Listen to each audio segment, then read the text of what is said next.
and she nodded lazily, agreeing. On the bleakest winter day, with her great ramparts of corn-coloured hair and magnificent petal skin, she could seem to any man like an evocation of summer. She was an orchard in bloom, with promise of fruit, a wheat sheaf, an armful of lilies. You've established yourself very handsomely. Were you expecting me? You? No. Why should I? I just like to be comfortable. Nobody comes here, you should know that. Henry has quarrelled with them all, and you had better not stay here gossiping. He is somewhere about shooting, and he's been getting so jealous and queer lately that it makes me nervous. Her provocative smile, however, bellied the words, and Desmond Colne continued to linger and eye her appreciatively. She had slung her metal and silk hammock beside the towering hedge of Guelder rose and Queen Anne's lace, which supplied her with a frothing background of white blossom. Against it she idly swung one ankle dangling, the month's epitome, while June arched overhead. What's this? Crochet? Tatting, she corrected, taking the spider webbing from him and beginning to flick the shuttle in and out. What for? Lace scarves, frills for petticoats.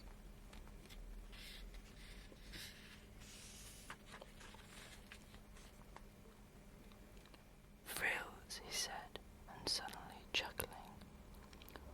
What are those great shiny sweets?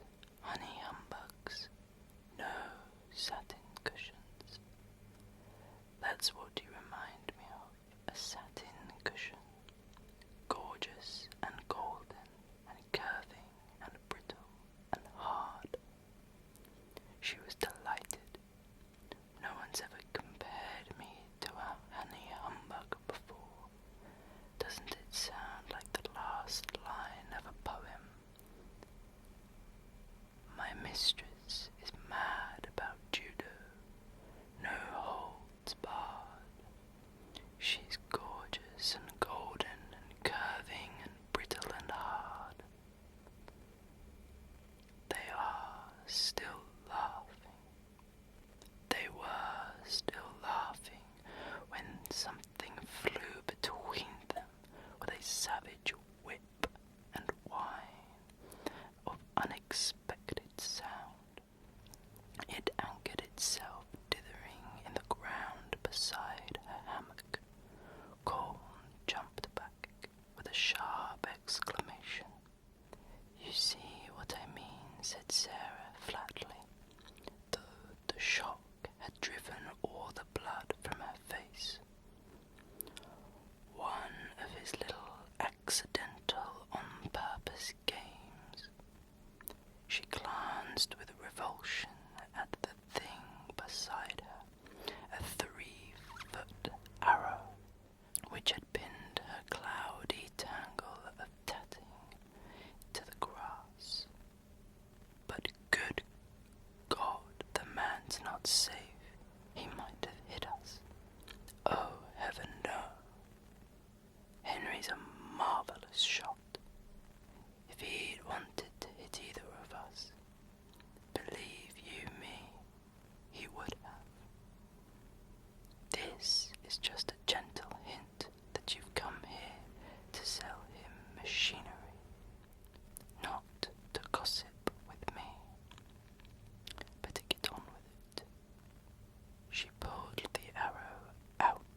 understand it at all," Henry said shrilly. His eyes were shining. "I only wish we had some deer. There'd be twice the satisfaction in shooting something so big.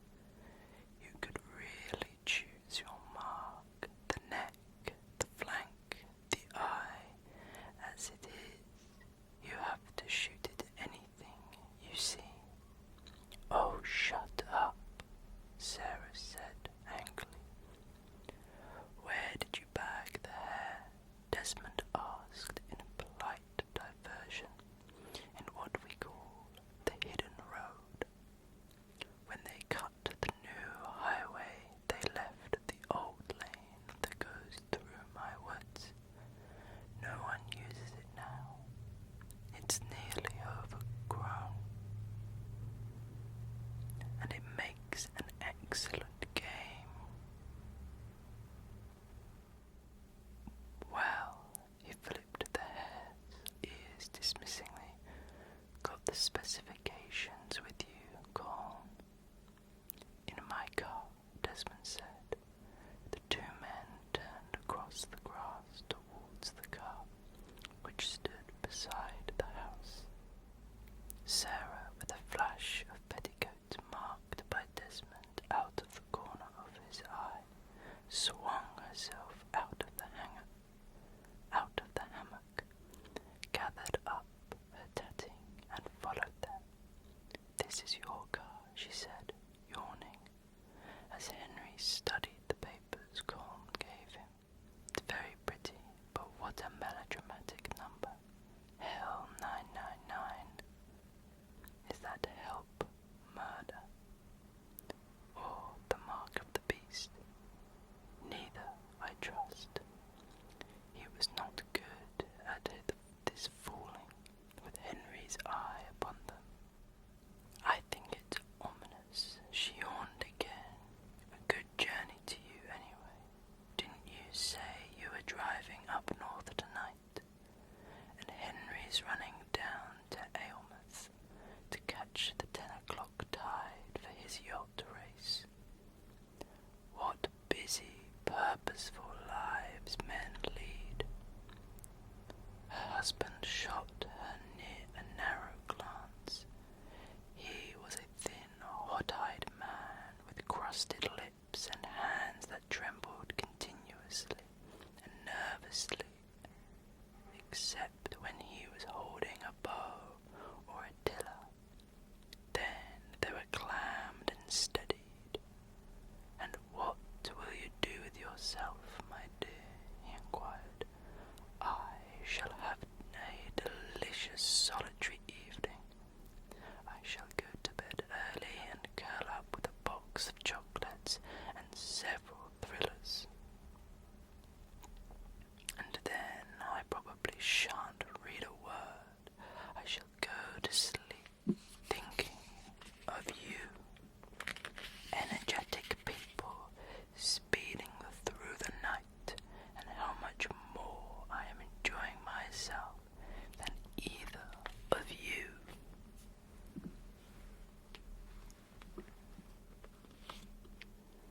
And it was true, too. Desmond thought in exasperation he could not ever convince himself that when he was out of her sight she spared him a single thought, or that, if she did, he was regarded as anything more than a pleasant garnish to a comfortable existence. "Goodbye, Mr. Colm," Sarah said, indolently moving towards the house. "Supper when you want it, Henry." "You'll let me know then, as soon as these are available," Henry said to Desmond, tapping the papers. He watched the car go, following it with his eyes until it was out of sight, like a suspicious watchdog who has yet no proved ground on enmity.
books anyway? Haven't you enough to read here? How absurd you are. Don't say you're starting to get jealous too. She turned to him leisurely, smiling unambiguously as the sun on a field of barley.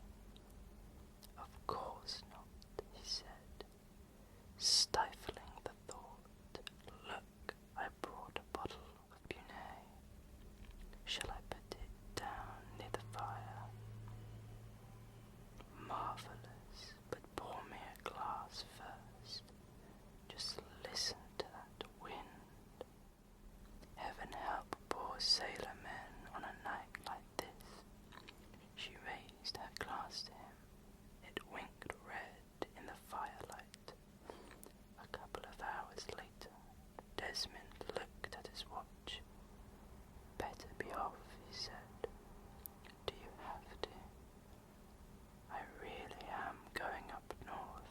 Have to be in Stockport by 11 tomorrow morning. How long shall you be gone?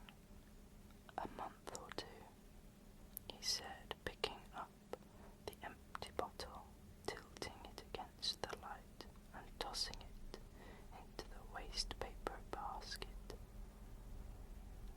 I shall be bored.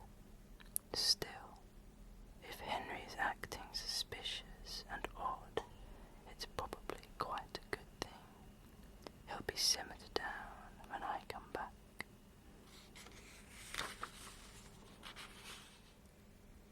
She made no reply. She lay idly watching him as he knotted his tie. Where do you leave the car? You're going to get wet, she remarked as a gust of rain slapped the window. Out in your hidden lane, not far to run. It makes a grand hiding place. Well, he raised his eyebrows, briefly kissed her goodbyes. When he was gone, Sarah rolled over in drowsy luxury and stretched, thinking, how delicious to have the bed to oneself from time to time. She had nearly dropped off to sleep again when she was woken by a splitting, tearing crash, followed a few seconds later by another equally loud, then silence, except for the hushing of the wind. Sarah looked at her watch. The tiny green gleam showed 3 o'clock. If this was a thriller, she thought sleepily, it would be important to remember the time. If this was a thriller, I'd seize my torch and revolver and dash out to investigate. A tidal yawn engulfed her, and slid an arm beneath the pillow into her accustomed position, and slept. Next morning, in the glimmering watery light of the dying gale, Henry came home. He was tired, unshaven, and hollow-eyed. His mouth was framed by 2 deep grooves like geological faults.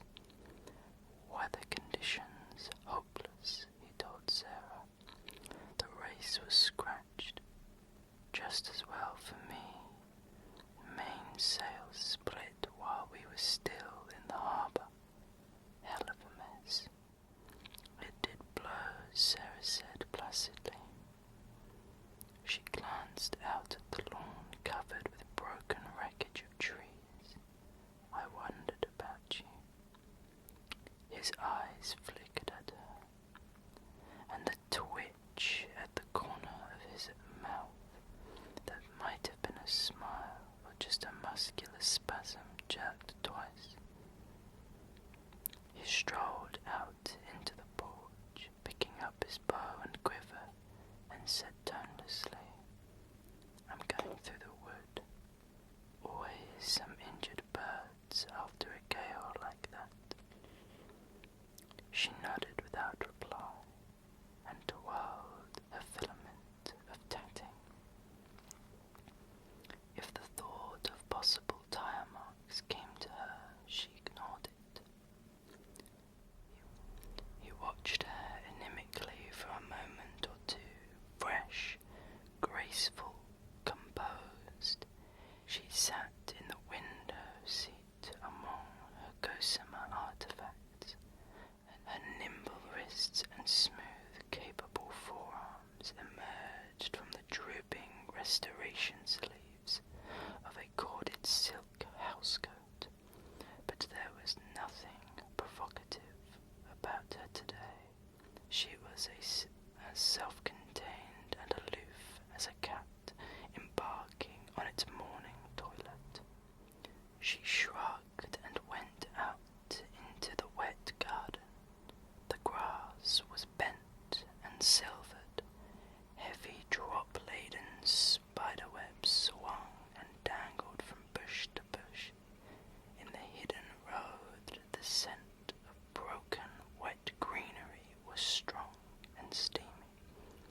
100 yards along the overgrown lane, a brighter flash caught his eye among the wet leaves, and he nodded sourly to himself in acknowledgement of his unexpressed suspicions.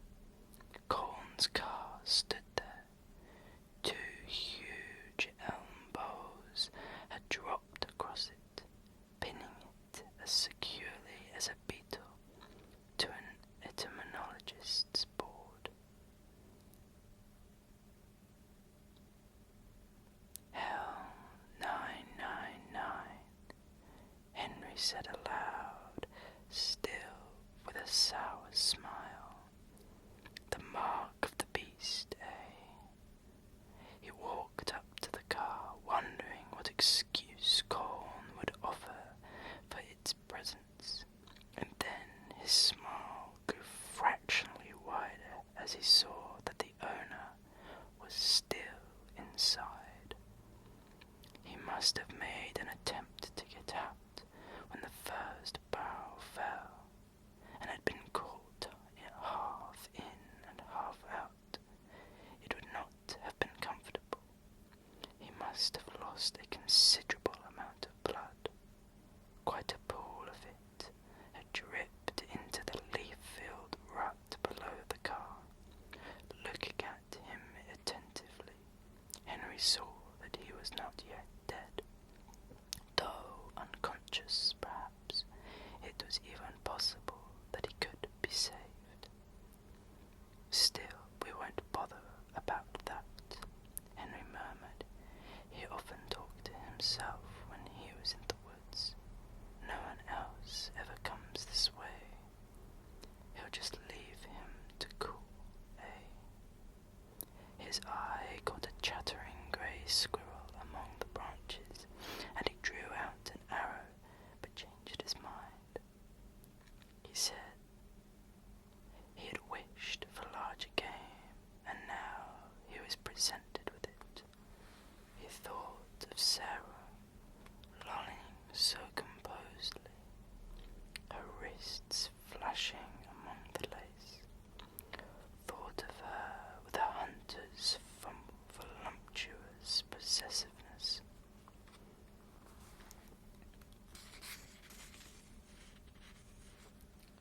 With a hunter's voluptuous possessiveness. He was quite prepared to wait. He would give her 6 months, perhaps a year even, until Coln's tragic accident was out of people's mind and would not be connected. Then, an accident in the garden, a freak of wind as she swung in a hammock, a horrible mischance for which, knowing Henry to be a devoted and luxurious. Knowing Henry to be a devoted and luxurious husband, no one could have anything but the deepest sympathy. He swallowed it deeply, savouring this prospect, took with keen enjoyment a last look at poor Colne, who had met such unexpected retribution, and then turned back towards the house, mentally making an inventory of all his arrows and trying to decide which was the best for his purpose, the ironwood perhaps, or the teak, or the rowan he had made himself, fitting on it for fun a flint arrowhead he had picked up in the park. And then last, slowing, and with infinite satisfaction, he began pondering the choice that was to take him through so many months of long, drawn-out pleasure, the choice of which mark to aim at, the neck, the heart, or the eye. Lunch, Henry, Sarah called through the porch window. Judged hare.